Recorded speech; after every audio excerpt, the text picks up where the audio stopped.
Hello everyone, I am Nostalgic, and this is another episode of Sorted Maps Edition. We are going to be doing the shore map in this edition because it is currently 4-dotted. It is, I think it's controlled by this current time. Could be wrong. Anyways, so Shore is a level 71 map, and it actually is a pretty good map for new players. That is because it's easy to get around in, it's not too big. Generally the mob types that spawn in there aren't altogether too difficult. And the final boss isn't really that bad. So what we're going to do is we're going to apply an alchemy to the map, and we got 79% quantity, 41% rarity. Let's take a look at the affixes. The monsters are going to have a little bit more life. They will also have a chance to avoid elemental status ailments, so that won't really affect my build. It could affect yours. They'll poison on hit, okay. They'll deal a little bit of extra damage as cold, and their skills will chain 2 additional times, which actually could affect my build. Basically just means that something that hits me first will also chain and hit my Chaos Golem, and vice versa. You know, being that this is a level 71 map, the quantity is 80% already, we're not going to bail a little bit. If it would have rolled like twin, we probably would at that point, because we would have a chance to get, like, you know, a sacrifice piece or a veil orb, veil gem, sorry, off of each boss. But being that it's only going to be one boss, I'm not going to worry with that. So we drop our map into our device and go. Now, because my Xana is level 6, she is going to add 6% quantity to that. So in essence, it would basically be a 85% quantity on that map. Now, the way that I typically like to run Shore is I like to start on the side of the road that is not leading down to the beach. The tile set for Shore is pretty similar to the coast, which is the first area outside of Lion Eye's Watch. And yeah, it's got 2 sides to the road. You're always going to come out up here. I'm going to look around. That is the side leading down further towards the shore. So I'm going to work this side first. Now this side is not very deep. So typically you can just kind of make for this back corner here. Whichever side it's not always on. And no, there's no failure. And then just sort of work up this ledge.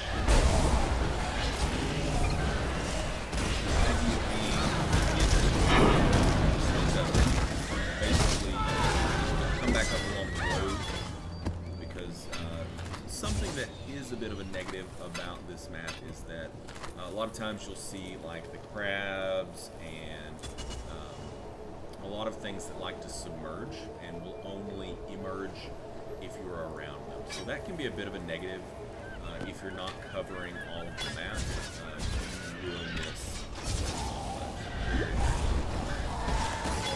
with this map, it's very important to kind of canvas the area.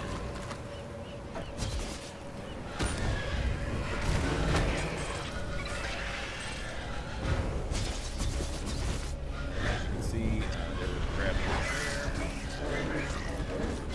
You can see things like that. Also, asphyxia type mobs that are kind of like the elementals that pump around the ground. Those will also be present. Okay, so we have a turret. Likely add a few.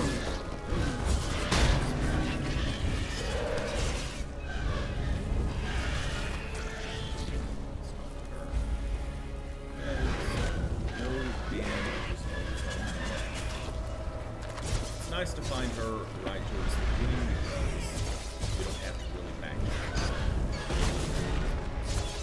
And if you're wanting to map efficiently, backtracking is great.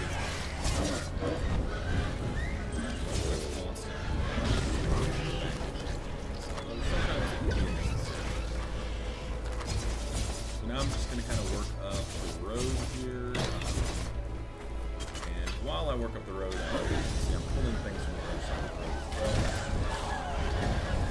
main reason for walking the road is to see if there's anything, like some crabs, underneath the tables.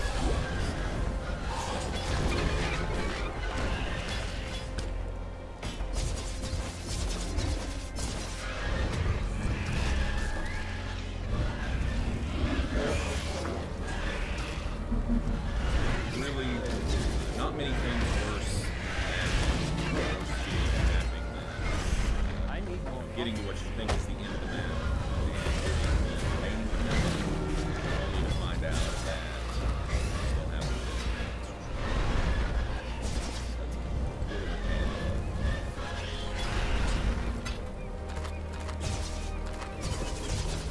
More here, so we are having to do a little bit of that. So 74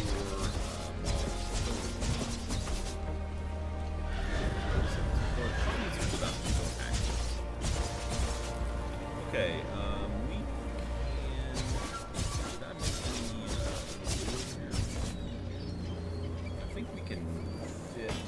Yeah, we should be able to fit this evil claw in. We actually should be able to fit the other one too. We just have to do a little bit of Tetris here. And that way we don't have to go back just yet. Even when I know that my inventory is I typically like to mapping until I just have to. And the reason for this is that it's just kind of my personal style, but also it serves a practical purpose for me, being that I've been having some connection issues. And basically, if I was down with a full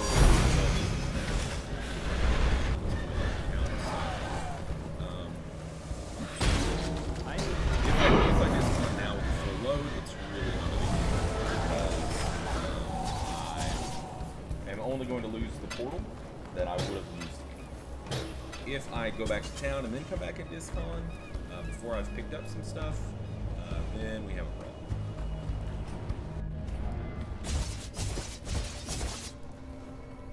So with doing it this way, when I come back in, I can immediately pick up some more stuff to put in my bag. And actually, that's Sybil's Lament. To be honest with you, I'd kind of rather it be Council. I've got so many Sybil's Laments right now, it's just, they're just sitting around like one fuse. So we're immediately going to go over and pick up this stuff. Get back up here because I'm pretty sure there are going to be some mobs that we're going to run into kind of a lot. In any case, we're going to check. Because these networks are high.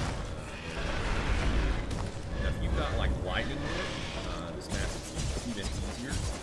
You can just straight up warp down that ledge and start from that side, which is actually better in terms of efficiency standpoint. Now I'm going to have to kind of double back over here just to make sure there's nothing here, and then go back over. As you can see, this map goes fairly quickly. Really not a very long map. Now, as far as the boss is concerned, he's not terribly difficult. If you remember Gilray from Tidal Island in Exile, is basically a carbon copy of that character. He uses the ice soldiers, and he's not that bad. You basically just want to stay at melee with him, just like you do with Gilray, because he doesn't throw those high speeds. But you want to be kind of moving around him, still throwing glacier cascade back around. We'll slowly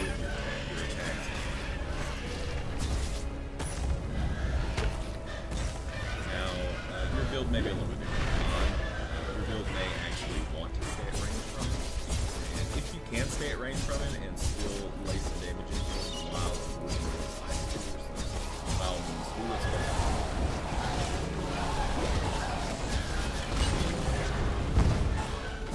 so as you can see, this is actually the last 2 pieces of the beach. So I have cleared this map in probably I'm going to estimate maybe 10 minutes. And it just goes quick because there is you do it right. There aren't any really places here outside of just in the ground.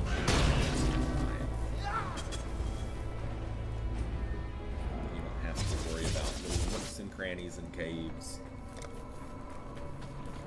like you do with other maps.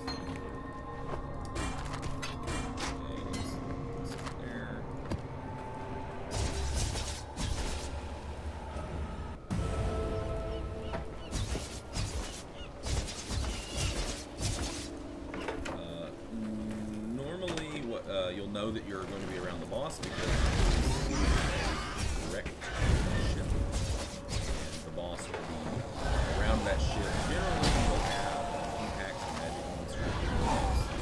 So my recommendation is probably to focus on those first if you can do it. Now, if you engage me first, like you did right here, just go ahead and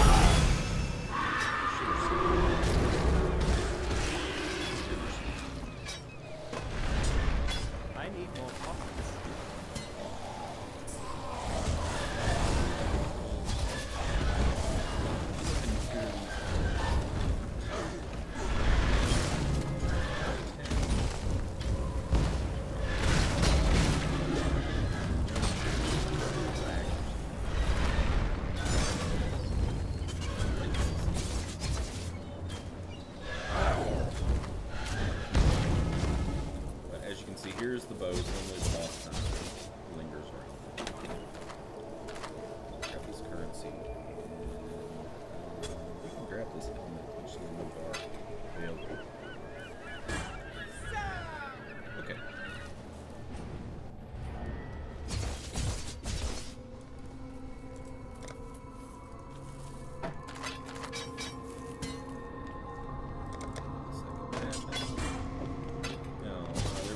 Box in there, we are going to chance orbit.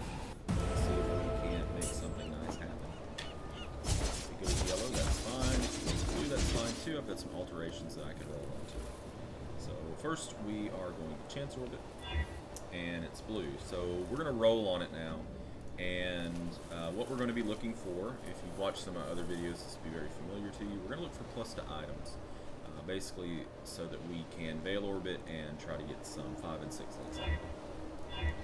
Increase to quantity is generally a trap. Don't be fooled. 1 additional rare item is just not enough. 8 additional items, that is jackpot. That's exactly what we're looking.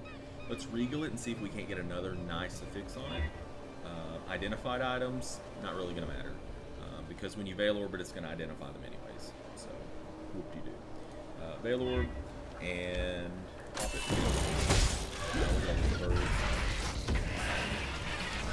Chances are we probably won't get a 6 link, which we didn't, and unfortunately it did corrupt that Summon Raging Spirit gem, so that is the risk that you take. Everything that popped out of there is corrupt. I think that is all for the map. Yep, 0 monsters. So let's port back, dump everything out, identify them, and then I will send you on your way into the sunset, ready to tackle your own shore maps. Brimming with confidence, I'm sure you will be.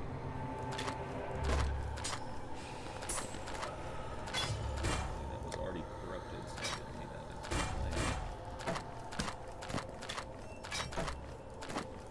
We did get 2 uniques out of that map. Unfortunately, neither of them are really worth anything.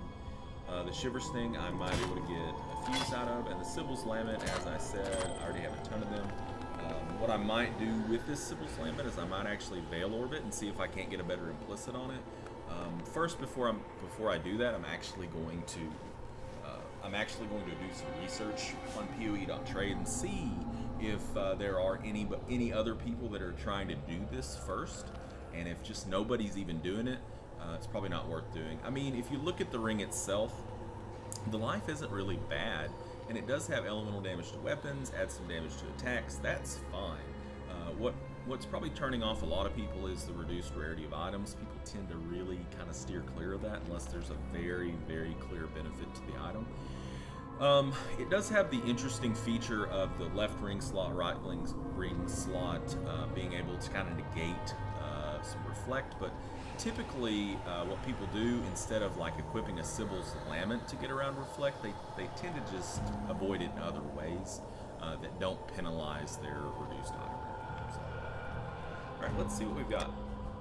So we got this wand here, and first thing that jumps out at me is the increased cast speed. It's really good, and it does also have a really good increased critical strike chance for spells on it. The spell damage roll is a little meh, but it's okay. And we can roll another affix on this. So potentially we could what we would probably do is we would probably leave it open so that the person who buys it can put it on there themselves. But you could put maybe like increased fire damage on it or increased cold damage on it, so something like that. I think this wand would probably sell. Probably not for a whole awful lot, although the cast speed is pretty damn good. You know, I'm gonna say just preliminarily, which I'll price check this after the video, but preliminarily, I'm gonna probably price this thing at like 10 views. Okay, so let's go through the rest of this stuff. And I will basically, I'm not gonna talk about every item, I'm only gonna talk about items that have something that kind of jumps out. So if you see me just kind of skim past an item, it's because I just don't, I don't see any worth in it, or it's really not worth talking about. This item's a bit intriguing because it could take a third resist, which would make it tri-res with life and mana. You know, with current meta, the way that the chest meta works, a lot of in-game builds run unique chests. It's probably going to be a cheap sell, if at all. But I will probably price that up for maybe 2 fuse. Okay, moving on. Good mana regen on that. That had decent life, but decent armor too, but nothing else. Okay, I think we're kind of out of... Looking fierce today.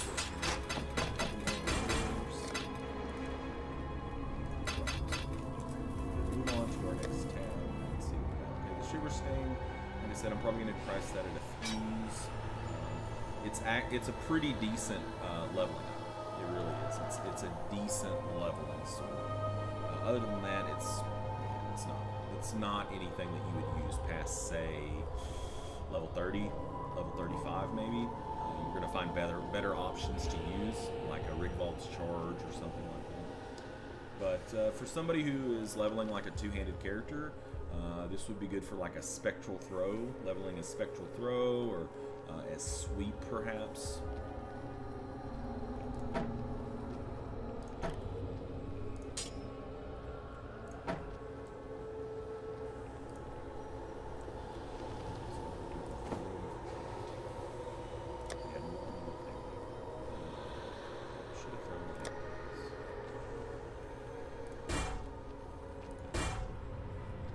Another day in the land of plenty.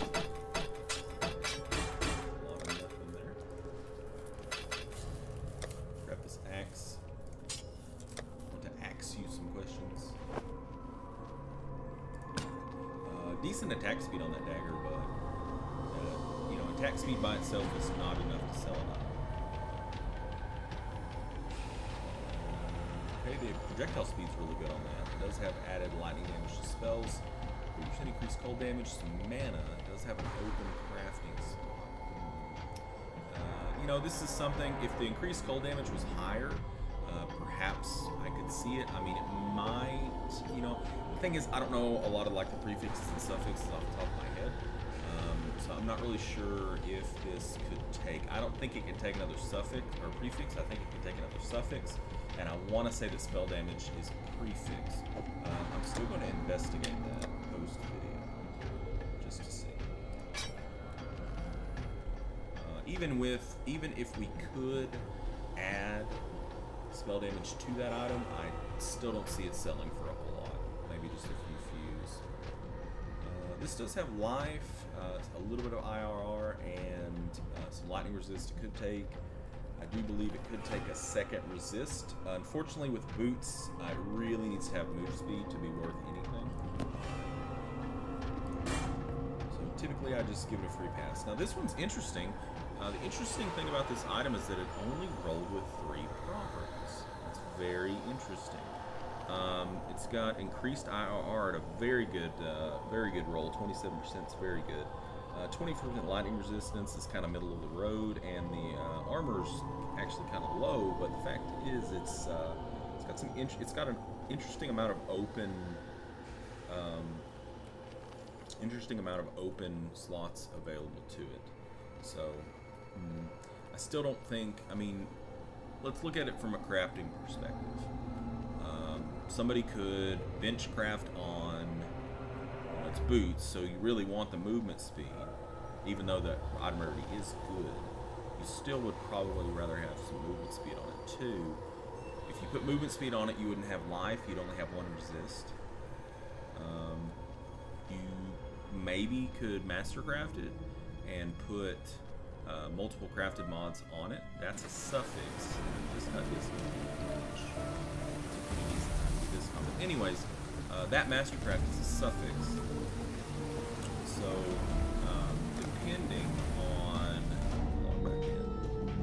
depending on actually, let's just go with the stats right here. Lightning resist, I know, is a suffix. Increased armor, I think, is a prefix. And IRR, I'm actually a little bit hazy. I'm not sure. If the IRR was a suffix, you could theoretically put multiple crafted mods on, which would cost 2 exalts, and then craft onto it 2 prefixes. So say you could put life on it. It would probably be better if you had an open prefix and an open suffix. Yeah, I don't know. Somebody might want this at, like, say, 2 fuse just to play around with, but I don't see anybody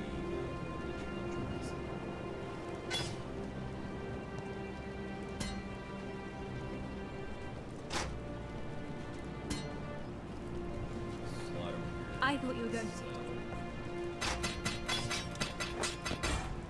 Bye. And I think that's pretty much it. I think we'll sell that. Yeah, I think that's pretty much it in terms of everything we found in that. We found some items that are a little bit intriguing. Found Be 2 careful. uniques that aren't really that great. We did get some maps and currency. So overall, we probably netted a small amount of profit out of that map. And, you know, if you've played PoE, you kind of know that's how it is. You tread water until you hit it. So, overall, you know, Shore is a good map. It's easy to run, easy to do. The boss isn't bad. Even with really high quantity and high difficulty, it's still not a bad map. So, fear not if you're a new player. Anyways, I'll be back at some point in time in the future to bring another episode to you. I hope you're enjoying these. Let me know how you feel about these. Let me know what you want to see. You can contact me in-game. Just search for Nostalgic. Or you can also leave a comment below the video. So I would love to hear from you. Until next time, game on.